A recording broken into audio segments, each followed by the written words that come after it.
नमस्कार, Vidarbha city news चॅनलमध्ये आपले स्वागत आहे। अमरावती शहरात वाहन चोरीच्या गुन्ह्यावर आळा घालण्यासाठी गुन्हे शाखेने मोठी कारवाई करत सराईत वाहन चोरट्यास अटक केली आहे। पोलीस आयुक्त श्री राकेश ओलासाहेब यांच्या आदेशानुसार गुन्हे शाखेच्या पथकाने ही कारवाई केली। दिनांक 5 जानेवारी 2026 रोजी पेट्रोलिंग दरम्यान गुन्हे शाखेला गुप्त बातमीदाराकडून माहिती मिळाली की सिटी कोतवाली पोलीस ठाण्यात दाखल असलेल्या गुन्ह्यात चोरीस गेलेली मोटरसायकल गांधी चौक येथे विक्रीसाठी आणण्यात आली आहे। माहितीच्या आधारे गुन्हे शाखेच्या पथकाने संशयित इसमास ताब्यात घेतले।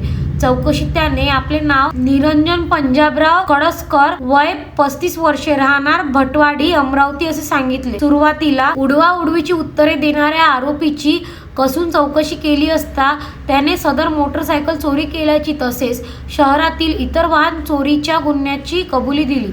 आरोपीकडून एकूण 12 मोटरसायकली जप्त करण्यात आल्या असून त्याची अंदाजे किंमत 4,35,000 रुपये इतकी आहे।